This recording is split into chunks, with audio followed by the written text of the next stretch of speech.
네, AI와 전쟁이라는 거대한 두 힘이 정면으로 충돌한 하루였습니다. 오늘 이 시각에는 2026년 3월 11일 수요일, 이렇게 복잡하게 얽혀버린 시장의 흐름을 아주 깊이 파고들어 보겠습니다. 자, 그럼 본격적으로 한번 들어가 볼까요? 지금 시장을 보면요, 서로 전혀 다른 방향으로 움직이는 거대한 두 개의 힘이 작용하고 있습니다. 이게 투자자들한테는 참 어렵지만 또 어떻게 보면 굉장히 흥미로운 상황을 만들어내고 있죠. 한쪽에서는 이란과의 군사적 충돌이라는 지정학적 위기가 시장에 큰 충격을 주고 있고요. 다른 한쪽에서는 AI 혁명이 무서운 속도로 계속되면서 그 자체만으로도 강력한 경제 동력을 만들어내고 있는 겁니다. 이 복잡한 상황을 제대로 이해하기 위해서 오늘 분석은 이렇게 5단계로 나눠서 진행해 보겠습니다. 오늘 시장이 어땠는지부터 시작해서 이게 앞으로 우리에게 어떤 의미를 갖게 될지까지 차근차근 짚어보겠습니다.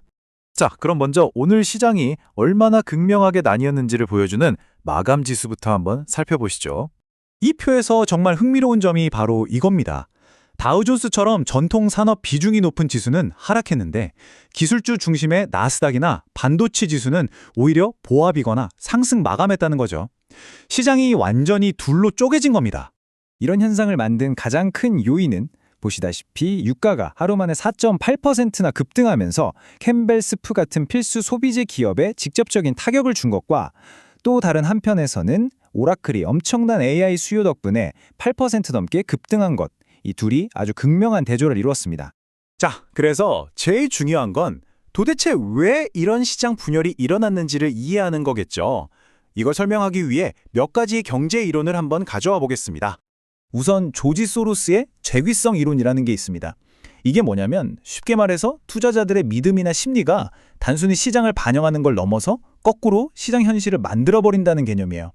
공포가 더 큰 공포를 낳고 낙관이 더 큰 낙관을 부르는 거죠. 이게 바로 오늘 우리가 본 상황을 정말 명확하게 설명해 줍니다. 유가 급등에 대한 공포가 산업주 매도를 부르고 그게 또 다른 악재로 이어지는 부정적 순환고리가 다우지수를 끌어내렸고요. 반대로 AI에 대한 기대감은 투자를 유치하고 그게 좋은 실적으로 이어져서 기대감을 더 키우는 긍정적 순환고리가 나스닥을 지탱한 겁니다. 시장 전체 심리 말고도 개별 기업들의 성과가 왜 이렇게 달랐는지를 설명해주는 이론도 있습니다. 바로 에스워드 다모다란 교수의 기업 생애주기 이론입니다. 오늘 시장에서 이걸 아주 잘 보여줬죠. 오라클 같은 성숙기 기업이 AI라는 새로운 성장 동력을 만나서 마치 재탄생하는 모습을 보인 반면에 캠벨 수프처럼 유가 상승 같은 새로운 비용 부담을 감당하기 어려운 다른 성숙기 기업들은 점점 더 압박을 받는 상황이 된 겁니다. 그렇다면 이 두 개의 거대한 힘은 앞으로 시장을 어떻게 끌고 갈까요? 데이터를 기반으로 3월 남은 기간의 글로벌 시장을 한번 예측해 보겠습니다. 큰 그림을 먼저 보면요. AI가 주도하는 미국 기술주나 반도체, 그리고 한국 시장에 대해서는 긍정적인 전망이 나오고 있습니다. 하지만 에너지 위기에 더 직접적으로 노출된 유럽 시장은 상대적으로 부정적인 흐름을 보일 가능성이 큽니다. 좀 더 구체적인 수치로 한번 보실까요? 저희 데이터 분석에 따르면 나스닥 100 지수는 25,500선까지 상승할 여력이 있지만 반대로 독일 DAX 지수는 23,100선까지 하락할 리스크가 상당히 높은 것으로 나타났습니다. 코스피 역시 긍정적인 흐름을 이어갈 것으로 보입니다. 자, 이런 예측을 가지고 우리는 이 변동성 큰 시장을 어떻게 헤쳐나가야 할까요? 감정적인 대응보다는 체계적이고 데이터에 기반한 접근법을 한번 생각해 보겠습니다. 우리가 퀀트라고 부르는 계량적 전략의 핵심 철학은 아주 간단합니다. 바로 감정이나 공포 같은 인간적인 요소를 최대한 배제하고 오직 데이터와 정해진 원칙에 따라서만 투자 결정을 내리는 거죠. 그런 전략 중 하나로 롱숏 접근법이라는 게 있습니다. 이건 투자 권유가 아니고요. 어디까지나 하나의 교육적인 예시입니다.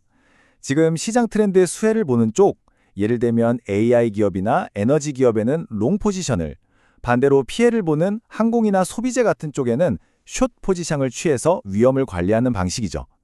핵심은 시장의 양극단을 모두 이용해서 균형을 잡는 겁니다. 자, 그럼 오늘 이 혼란스러운 시장에서 우리가 얻어야 할 가장 중요한 단 하나의 결론은 과연 무엇일까요? 바로 이겁니다.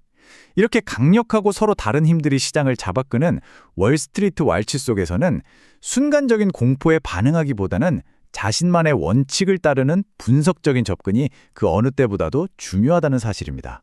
마지막으로 이 질문을 한번 던져봅니다. 세상은 정말 그 어느 때보다 빠르게 변하고 있습니다. 갈등과 창조라는 이 두 가지 거대한 힘, 과연 여러분의 포트폴리오는 이 변화의 양쪽 모두에 제대로 대비가 되어 있으신가요?